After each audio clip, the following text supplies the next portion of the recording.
आज बागेश्वर धाम के पीठाधीश्वर धीरेंद्र शास्त्री जी को कौन नहीं जानता। भले ही किसी को राजनीति से जुड़ी सभी महत्वपूर्ण शख्सियतों के नाम मालूम नहीं होंगे, मगर अपने विवादास्पद बयानों से चर्चा में आए धीरेंद्र शास्त्री का नाम भारत का लगभग हर नागरिक जानता है। मीडिया में उनका इंटरव्यू लेने की होड़ सी लगी हुई है। ऐसे ही एक न्यूज चैनल ने उन्हें अपने स्टूडियो में कुछ सवाल जवाब करने के लिए आमंत्रित किया है।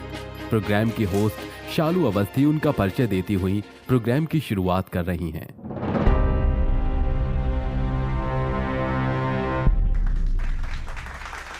यूं तो बागेश्वर धाम के स्वयंभू महाराज धीरेंद्र शास्त्री, जो अपने चंचल स्वभाव और वाक्पटुता के लिए भी जन जन में लोकप्रिय हैं, वो आज किसी परिचय के मोहताज नहीं हैं। लेकिन फिर भी हर किसी के मन में उनके बारे में और अधिक जानने की उत्सुकता बनी ही रहती है।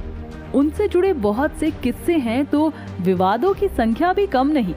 उनकी गदा में वाईफाई है और उन्होंने रावण से फोन पे बात की है, जैसी वो बात करते हैं। आए दिन किसी न किसी विवाद में उनका नाम हमें सुनने को मिलता रहता है। उनको लेकर दिमाग में कई तरह के सवाल उमड़ते हैं, जैसे कौन है वो, कहाँ रहते हैं, उन्हें सिद्धि कैसे मिली, वो सही में चमत्कार करते हैं या वो महज आंखों का एक धोखा है। मात्र 26 वर्ष की उम्र में क्या सिद्ध बाबा बना जा सकता है? भारत को एक हिंदू राष्ट्र घोषित करने की उनकी मांग कहीं किसी चुनावी पार्टी की कोई चाल तो नहीं? अपनी इस मांग से कहीं वो भारत के विभिन्न धर्म समुदायों के बीच दरार डालने की कोशिश तो नहीं कर रहे? ऐसे और भी कई सवाल हैं जिनके जवाब हम हमारे इस शो में ढूंढने की कोशिश करेंगे। शास्त्री जी पिछले 11 वर्षों से अपना दरबार लगाते आ रहे हैं, लेकिन वो सुर्खियों में तब आए जब अंधश्रद्धा निर्मूलन समिति के प्रमुख श्याम मानव ने उन्हें खुलेआम चुनौती दी। वो चुनौती क्या थी? उस पर ऐसा क्या बवाल हुआ जो रातों रात धीरेंद्र शास्त्री जी सोशल मीडिया पर वायरल होने लगे? इस पर भी बातें होंगी, लेकिन उससे पहले आइए स्वागत करते हैं बागेश्वर धाम के स्वयंभू महाराज धीरेंद्र शास्त्री जी का। शालू को बुलाते ही बागेश्वर बाबा पेशवाओं की तरह पगड़ी पहने चेक पैटर्न वाले लाल रंग के चोले में अपनी चिर परिचित मुस्कान के साथ सामने से आते हुए नजर आए। उनके आते ही शालू बोली, नमस्कार शास्त्री जी, मैं शालू अवस्थी हमारे इस शो खुल के बोल में आपका स्वागत करती हूँ। बहुत बहुत शुक्रिया शालू बहन। बालाजी हनुमान तुम पर अपनी कृपा बनाए रखें। आगे कोई भी बात करने से पहले मैं आपसे पूछना चाहती हूँ कि क्या मैं आपको शास्त्री जी कहकर बुला सकती हूँ? बिल्कुल, जो मन करे वो बुलाइए। I am not Sadhu, I am not Baba, I am not सन्यासी, कोई तपस्वी भी नहीं हूँ। बालाजी हनुमान का सेवक हूँ, कट्टर सनातनी हूँ, ऋषि परंपरा का पालन करता हूँ। बस इतना सा परिचय है हमारा। खुली किताब की तरह जीवन है हमारा, जिसकी इच्छा हो वो पढ़ ले।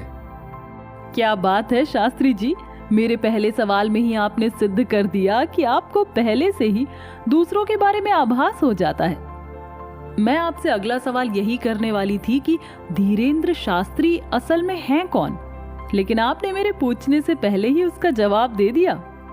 इस बात पर शास्त्री जी ताली मारते हुए हंसे और फिर बोले, देखिए, ये बात आपने कह दी तो चल गया। अगर यही बात ना हम बोल देते तो हल्ला मच जाता। कल आप लोग ही दिखा रहे होते बड़े बड़े शब्दों में, बागेश्वर बाबा को अपने सिद्धि पर घमंड, बागेश्वर बाबा अपने ही मुंह मियां मिट्ठू बने, और भी पता नहीं क्या क्या न्यूज बना दोगे आप लोग। अरे आजकल बागेश्वर धाम से टीआरपी कुछ अधिक ही ले रहे हो आप लोग।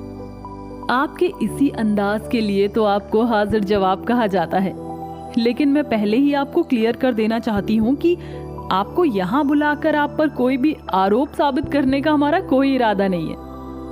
आपने अभी अभी मुझे बहन कहा। शास्त्री जी ने शालू को बीच में ही रोकते हुए कहा, हमारे लिए संसार की सभी स्त्रियां बहन समान ही है।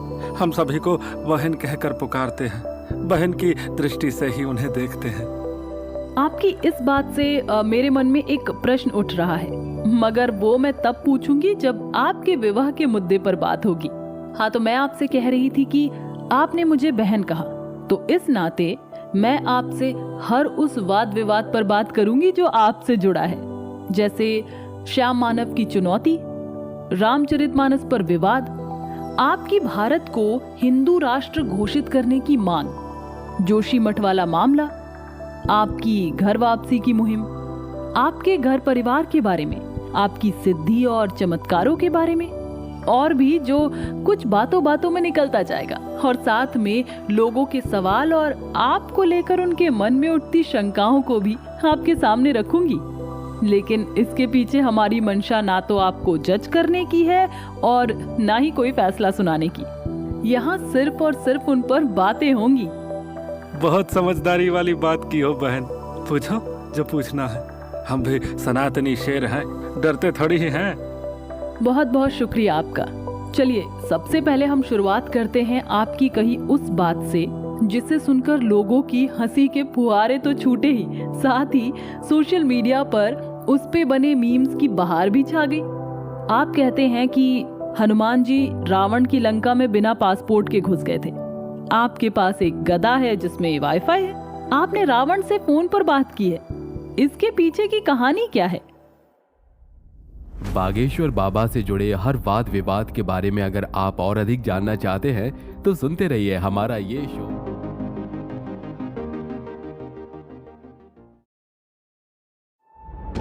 आइए शालू संग शास्त्री जी से बातों का सिलसिला आगे बढ़ाते हैं। आप कहते हैं कि हनुमान जी रावण की लंका में बिना पासपोर्ट के घुस गए थे। आपके पास एक गदा है जिसमें वाईफाई है।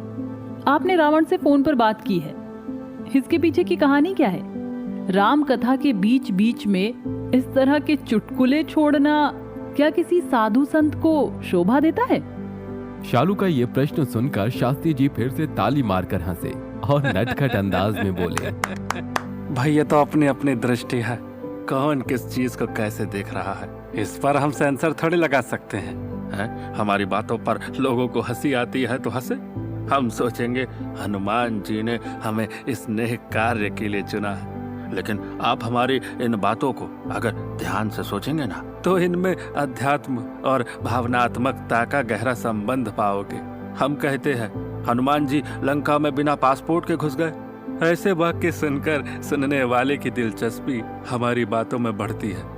आज के युवा युवतियों को अगर राम कथा सुनानी है तो उन्हें इसके आकर्षण में बांधना होगा, नहीं तो ये कहेंगे कि पता नहीं क्या कह रहा है ये, वही दादा बाबा के जमाने की घिसी पिटी बातें।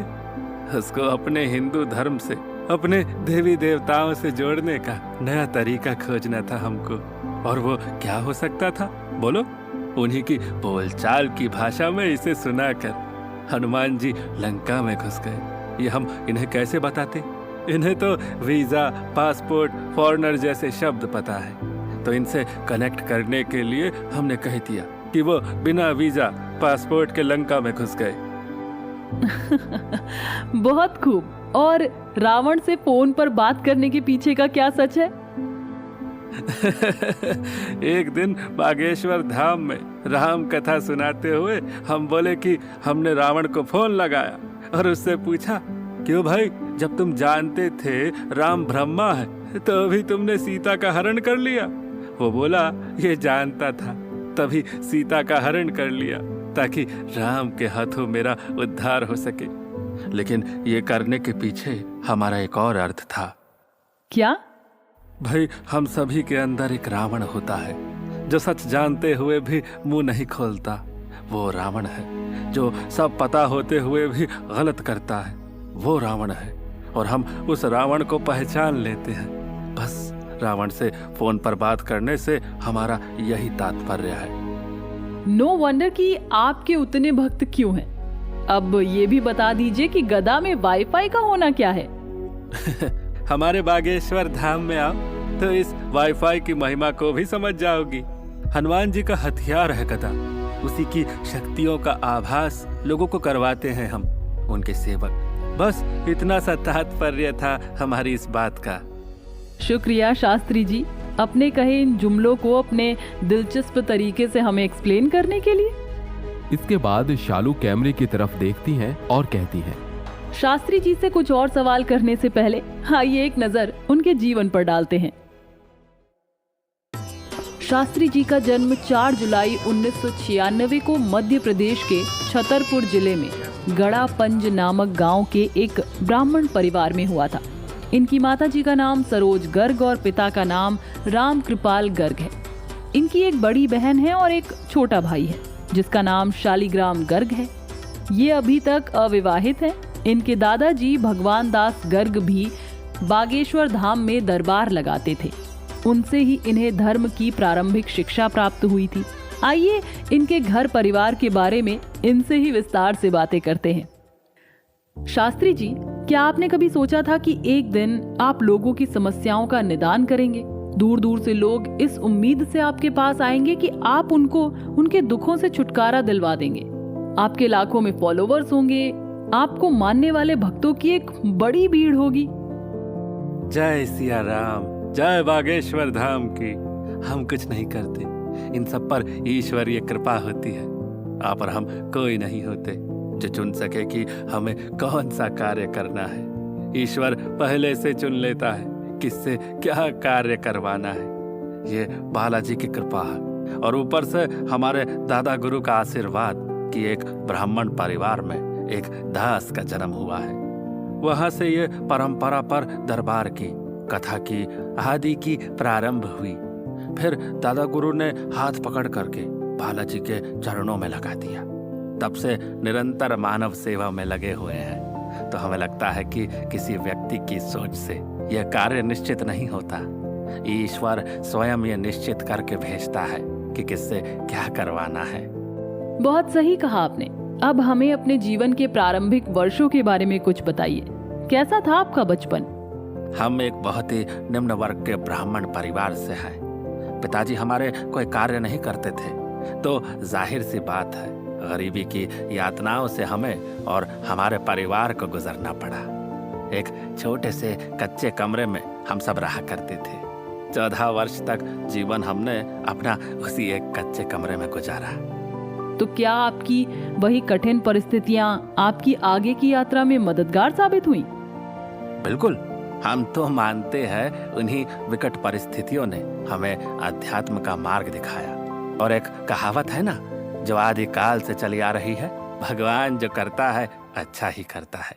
तो ये बागेश्वर बाबा जी की ही महिमा है कि इन परिस्थितियों में अगर नहीं रहे होते तो उनसे लगन भी नहीं होती। हमारे जीवन की संकीर्णता में जो व्यापकता की ललक थी ना, उसे ही पाने के लिए बागेश्वर बाबा के चरणों में जा पहुंचे। जैसा आपने कहा कि आपके पिताजी कुछ करते नहीं थे, तो आपके घर का खर्चा कैसे चलता था?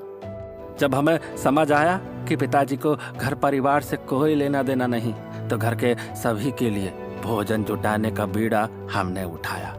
एक ही कुर्ता था हमारे पास उन दिनों, उसे पहन के निकल जाते थे। सुबह अध्ययन करते और उसके बाद भिक्षा मांगते। कुछ विशेष दिनों में घर घर जाकर पूजा पाठ करते। थोड़ी बहुत जो भी दक्षिणा मिलती उससे परिवार के लिए भोजन व्यवस्था होती थी। हमारे दादाजी बहुत पहले से गांव में बागेश्वर बालाजी का दरबार लगाते थे, तो हम भी 8-9 वर्ष की उम्र से उनकी सेवा में लग गए थे। 12 से 13 वर्ष की अवस्था में जब हम पहुंच गए, उस वक्त से हमारे अनुभव बढ़ने लगे थे। तब हमारे दादाजी गुरु ने हमारा हाथ थामा और हमें अपनी सेवा में ले लिया। उन्होंने ही हमें रामायण, महाभारत, भागवत कथा और पुराणों का पाठ पढ़ाया, ताकि पूजा पाठ करके हम जो भी कमाए उससे हमारा परिवार अच्छा खा सके, अच्छा पहन सके। फिर जब हमारे दादा गुरु का काशीवास हुआ तो हमें समझ ही नहीं आया कि अब हम क्या करें। हमें स्वप्न में आता कि हमें साधना मार्ग पर चलना चाहिए, हनुमान जी की साधना करनी चाहिए। और फिर अपने परिवार से इजाज़त लेकर हम चले गए अपने आगे का मार्ग खोजने। हमने हनुमान जी की साधना की, अपने गुरु जगन्नाथ राम भद्राचार्य से दीक्षा ली और इस तरह उनकी कृपा हमें प्राप्त हुई। और फिर गांव वापस आकर हम मानव सेवा में लग गए। दादाजी की तरह दरबार लगाने लगे। लोगों ने हमें बागेश्वर धाम का पीठाधीश्वर बना दिया। तभी से वहाँ हम लोगों की समस्याओं को जानकर, समझकर उन्हें दूर करने का उन्हें उनके कष्टों से मुक्त करने का प्रयास करते हैं। स्कूली शिक्षा कहाँ तक हुई है आपकी? हम ज़्यादा नहीं पढ़े, मन ही नहीं लगता था हमारा।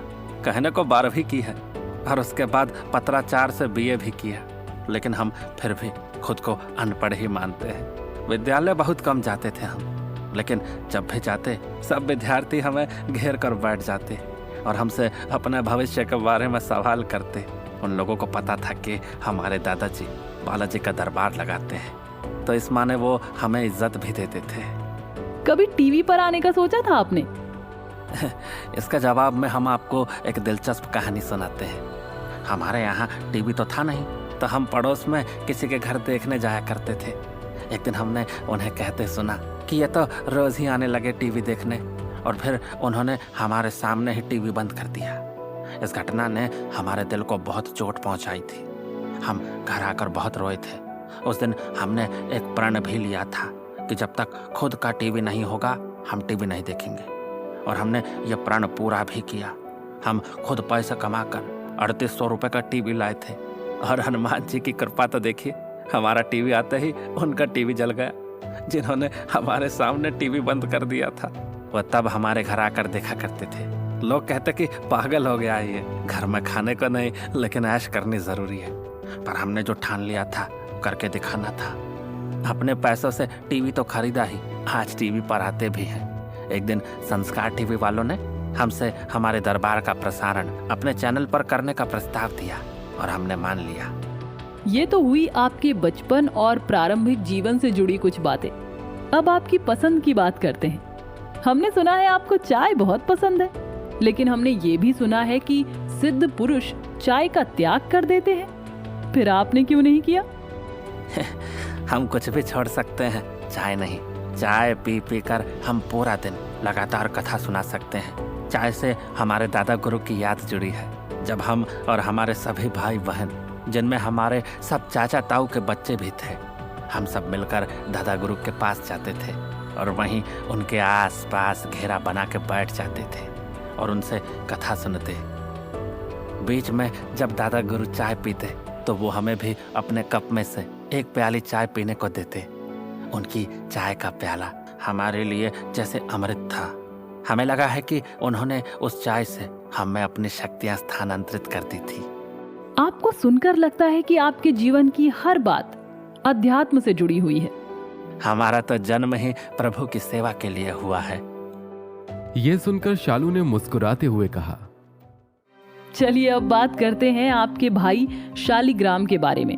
इससे पहले हम अपने दर्शकों को बता दें कि कुछ दिन पहले शास्त्री जी के भाई शालिग्राम ने छतरपुर के गड़ा गांव में एक अहिर परिवार में हो रही शादी में जाकर हंगामा खड़ा कर दिया था। वो नशे में वहां एक हाथ में सिगरेट और दूसरे में पिस्टल लिए पहुंच गए और फिर थोड़ी बहुत गाली गलौज के बाद हवा में फायरिंग करना शुरू कर दिया। उसके ऐसा करने के पीछे दो तरह के कारण बताए जा रहे हैं। एक ये कि वो इस बात से नाराज था कि उन्होंने अपनी बेटी की शादी में फिल्मी गाने चलाए, जो शालिग्राम को अच्छा नहीं लगा और उसने गानों को बंद करने के लिए कहा। जब उसकी बात को नहीं माना गया तो उसने हवा में गोलियां चलाना शुरू कर दिया। दूसरी वजह ये बताई जा रही है कि पहले उस परिवार ने बागेश्वर धाम के सामूहिक विवाह में रजिस्ट्रेशन करवाया था, मगर बाद में किसी कारणवश अपना नाम वापस ले लिया था। जब शालिग्राम को उनके यहाँ हो रहे विवाह का पता चला तो वो वहाँ पिस्टल लेकर पहुँच गया। इस घटना का वीडियो वायरल होने के बाद कई दलित संगठनों ने इसका जमकर विरोध किया और वो तब से लगातार शालिग्राम के खिलाफ सख्त कार्रवाई की मांग कर रहे हैं, मगर अब तक शालिग्राम को गिरफ्तार नहीं किया गया है। शास्त्री जी से जब इस बारे में पूछा गया तो उन्होंने कहा, अभी अभी सोशल मीडिया के द्वारा शालिग्राम का एक विषय हमारे संज्ञान में आया है। देखो, हम गलत के साथ नहीं हैं। कानून पारदर्शिता और निष्पक्षता के साथ इस मामले की गहराई से जांच करें। हम कतई गलत के साथ नहीं हैं और हर विषय को हमसे ना जोड़ा जाए। हम अपने मार्ग में सनातन हिंदुत्व और श्री बागेश्वर बालाजी की सेवा में अनवरत लगे हुए हैं, इसलिए कृपा करके हर विषय को हमसे ना जोड़ा जाए। इस देश में संविधान है और हमें उस पर पूरा विश्वास है। शास्त्री जी, आपने कहा कि आपके भाई के मामले को आपसे ना जोड़ा जाए, मगर आपके भाई के बारे में लोग आपसे सवाल नहीं करेंगे तो किससे करेंगे? हर व्यक्ति को अपने कर्म का फल स्वयं भोगना होता है। जो करेगा वो भरेगा, जो बोएगा वो काटेगा। बस इससे अधिक हमें कुछ नहीं कहना है। ठीक है, फिर हम कुछ और बात करते हैं। आपका नाम सुर्खियों में तब आया जब श्याम मानव जी ने आपको चुनौती दी। श्याम मानव और उनसे जुड़ी चुनौती के बारे में जानने के लिए सुनते रहें हमारा ये शो। शालू ने श्याम मानव की चुनौती के जिक्र से अपने प्रोग्राम को आगे बढ़ाते हुए कहा,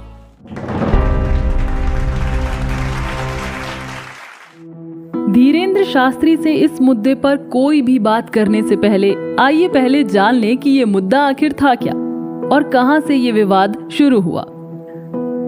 नागपुर में 5 जनवरी से लेकर 13 जनवरी 2023 तक धीरेंद्र शास्त्री महाराज का एक कार्यक्रम आयोजित था जिसमें वो राम कथा का पाठ करने वाले थे।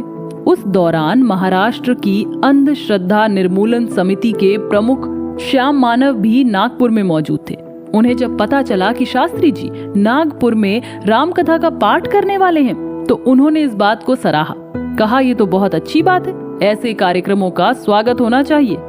लेकिन जब उन्हें पता चला कि बागेश्वर महाराज जी दिव्य दरबार भी लगाते हैं और 7 और 8 जनवरी को नागपुर में भी वो दिव्य दरबार लगाने वाले हैं तो उन्होंने अपनी टीम को बाबा जी के बारे में अधिक से अधिक जानकारी जुटाने में लगा दिया। उनकी टीम ने इंटरनेट पे उपलब्ध शास्त्री जी के लगभग 40-50 वीडियोस को देखा और फिर उन्हें अच्छी तरह से परखने के बाद वो इस नतीजे पर पहुंची कि उनके दिव्य दरबार में अंधविश्वास को बढ़ावा तो दिया जाता ही है, लेकिन इसके साथ साथ 2 कानूनों का उल्लंघन भी हो रहा था। एक महाराष्ट्र का जादू टोना विरोधी कानून जो वर्ष 2013 से लागू है और दूसरा केंद्र सरकार का drugs and magic remedies act 1954। Maharashtra के जादू टोना विरोधी कानून के तहत महाराष्ट्र राज्य में किसी भी तरह के जादू और चमत्कार का प्रचार और प्रसार भी एक अपराध माना जाता है।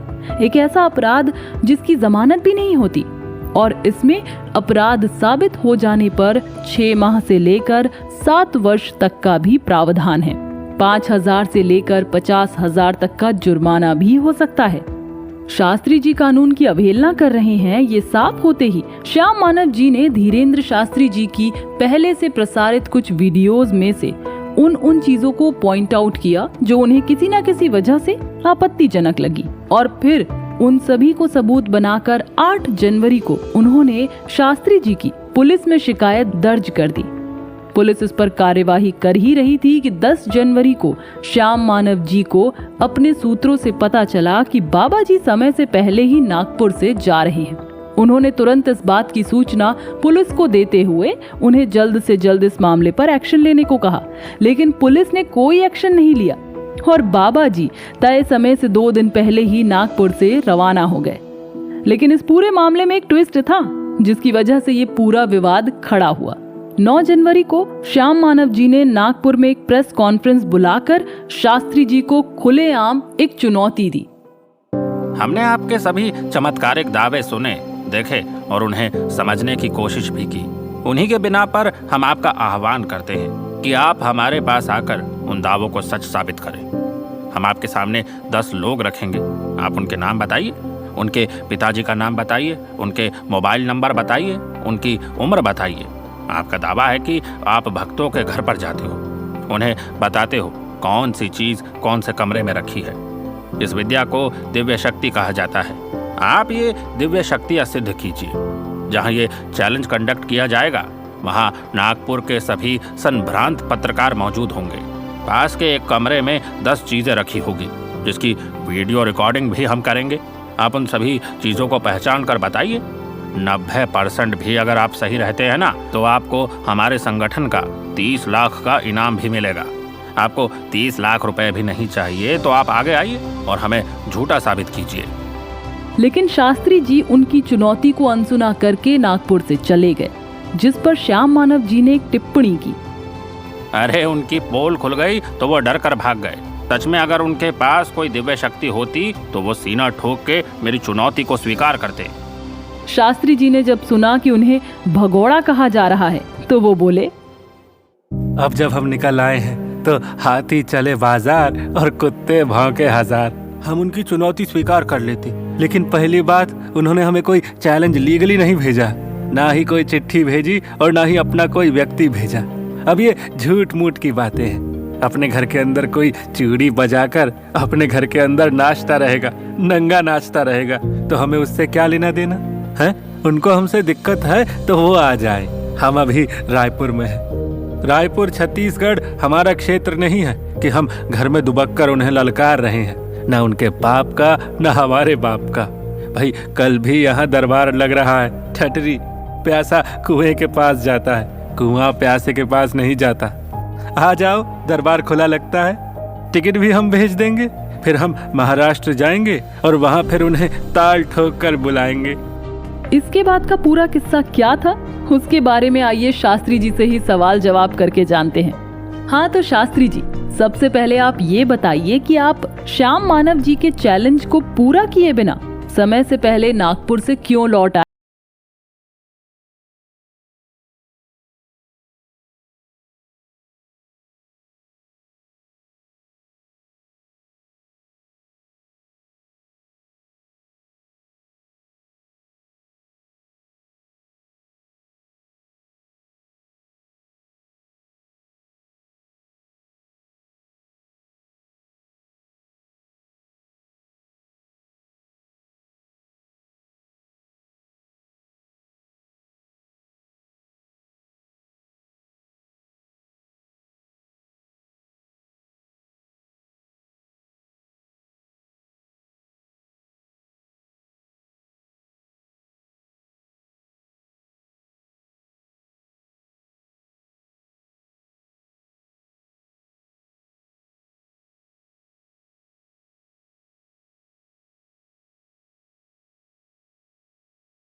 आगे जानने के लिए सुनते रहें हमारा ये